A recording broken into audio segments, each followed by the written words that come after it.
बहुत हुआ शमीर, तुम्हें क्या लगता है मुझे किसी के सहारे की ज़रूरत नहीं है? क्या ये बच्चा सिर्फ मेरा है? क्या बच्चा पैदा करने के बाद माँ तुरंत रिकवर हो जाती है?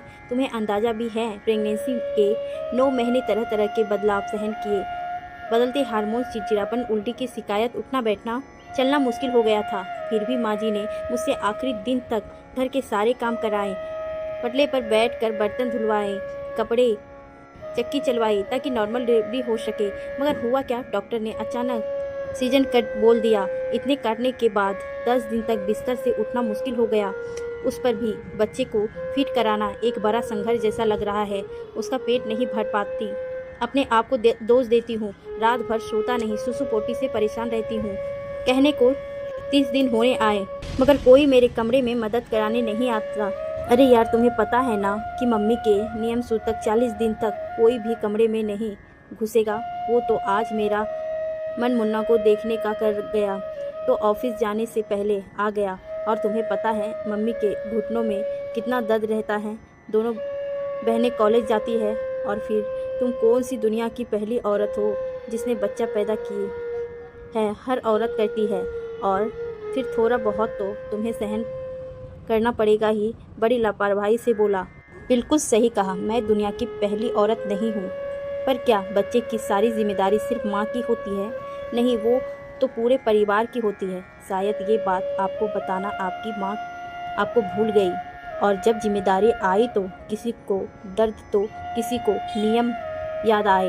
ये सब तब क्यों नहीं याद आता जब एक लड़की को ताने दिए जाते हैं, 2 साल होने आए, लगता है बच्चा पैदा नहीं कर पाएगी, कोई कमी है इसमें, मेरा लड़का फंस गया, अब मेरे लड़के को क्या होगा, वंश कैसे बढ़ेगा?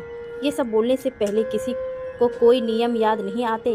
अब जब आज बच्चा पैदा हो गया तब सब नियम बनाकर बैठे। पोता हो गया तो मुझे मायके नहीं जाना ने दिया, 40 दिन यही रुकना पड़ेगा, मगर कोई मुझे ढंग से खाना तो दो।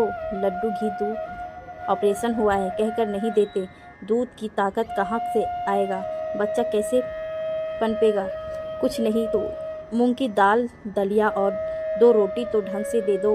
वो भी दरवाजे से सरकाकर चले जाते हैं जैसे कि मुझे कोई छुआछूत की बीमारी हो गई है। ऑपरेशन का बहाना बनाकर ही मालिश वाली भी नहीं लगाई कि थोड़ी मदद वही कर जाती। आज जब मुझे सबकी ज़रूरत है तो सब ने हाथ ऊपर कर दिए। अब क्यों नहीं करते अपने वंश की देखभाल? 2 साल से जब बच्चा पैदा नहीं हो रहा था तो दोष मुझे देते थे। आज जब बच्चा हो गया है तो छोड़ कर बैठे हैं। और 7 जन्म तक साथ निभाने वाले पति ने कितनी आसानी से कह दिया सहन करो। क्यों ना एक बार तुम भी सहन करो?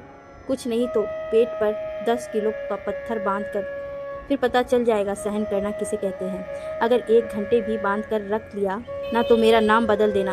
एक तरह से यह मेरे साथ अन्याय है और इसके खिलाफ मैं बोलकर ही रहूँगी। आप खुद ही सोचें, कल आप अपने बूढ़े होते माँ बाप की सेवा मुझसे किस मुँह से करवाएंगे? आज यहाँ सब मिलकर मेरी कर रहे हैं, क्या मैं कल इज्जत से उनकी कदर कर पाऊंगी? और उसका कारण भी आप ही होंगे। गुस्से में नंदनी बोली, बहुत बड़ी गलती हो गई जो तुम्हारे कमरे में आ गया। माँ ने तो सख्त हिदायत दी थी पर मैं ही मूर्ख हूँ। समीर नंदनी की बात सुन झुंझुलाकर बोला, हाँ तुम माँ की ही बात मानो, अपनी पत्नी और बच्चे की चिंता मत करना। चाहे हम मर जाएं या डिप्रेशन में चले जाएं, उससे भी अगर बच गए तो फिर तुम मेरा इस्तेमाल करना और मेरा बच्चा कहकर सीना चौड़ा कर लेना, मगर जब संभालने की बात आई तो कमरे में मत घुसना। एक बात बताएं, मैं खुद तकलीफ में हूँ, ऊपर से छोटा सा बच्चा संभालना पड़ता है। आप अगर थोड़ी सी मदद कर देते तो आपका क्या जाता? मगर नहीं, माँ ने कह दिया, पत्थर की लकीर आपकी खुद की अकल तो मिट गई है। आपका खाना पीना तो सब माँ कर ही रही है। ऑफिस गए, ऑफिस से आए, टीवी देखा और सो गए दूसरे कमरे में। कभी सोचा है कि मेरी पत्नी कैसी है? उसे कोई तकलीफ तो नहीं? समीर, इस समय मुझे यहाँ अनुभवी हाथों की ज़रूरत है, उसी तरह आपके प्यार और सहारे की भी ज़रूरत है। ये बात किसी को नहीं समझ में क्यों नहीं आती? कहते हुए नंदनी फक फक करके रो पड़ी। नंदनी को देख समीर को समझ आया, कहीं न कहीं इसकी हर बात सही है।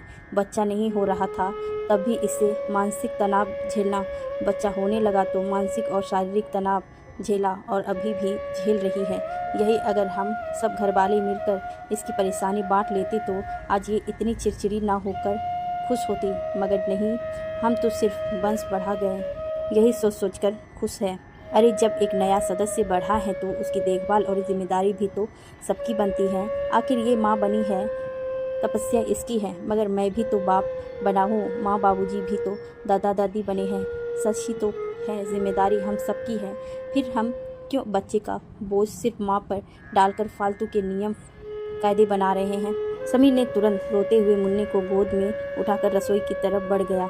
वहाँ पर चंपाबाई जी सबके लिए नाश्ता बना रही थी। समीर ने उससे कहा, सारा काम छोड़ दूध दलिया तैयार करो और भाभी के कमरे में देख कर आओ। मगर भैया, माँ जी ने तो ऐसा कुछ नहीं कहा। अगर मैंने ऐसा किया तो मुझे बहुत डांट लगेगी। भाभी का खान पीन तो माँ जी ही संभालती है। मैं तुमसे क्या कह रहा हूँ वो सुनो। सबसे पहले दलिया निकालो, तैयार करो, उसे देखकर आओ, बाकी काम और बता देते हैं बाद में। क्या हुआ लल्ला, क्यों चिल्ला रहे हो? क्या देकर आना है? किसको देकर आना है? बिमला जी रौबदार आवाज़ में बोली। घर परिवार में उनका एक छत्र राज चलता है। धनाचन परिवार से थी जिसका उन्होंने बहुत फ़ायदा उठाया। धीरे धीरे उनका वर्चस्व बढ़ता गया। उनकी एक आवाज़ पर लोग थरथर काँपते थे। अगर उन्होंने कोई एक फैसला कर दिया, उसे पलटना किसी के बस की बात नहीं। यहाँ तक कि उनके पति घनश्याम की भी नहीं, सास नंदे भी चुप रहती जाती है। ऐसा रुतबा उनका वर्षों से चला आ रहा है। माँ नंदनी बहुत परेशान है। बच्चा रात भर परेशान करता है, दूध भी नहीं उतरता ढंग से, बेचारी मुरझा गई है।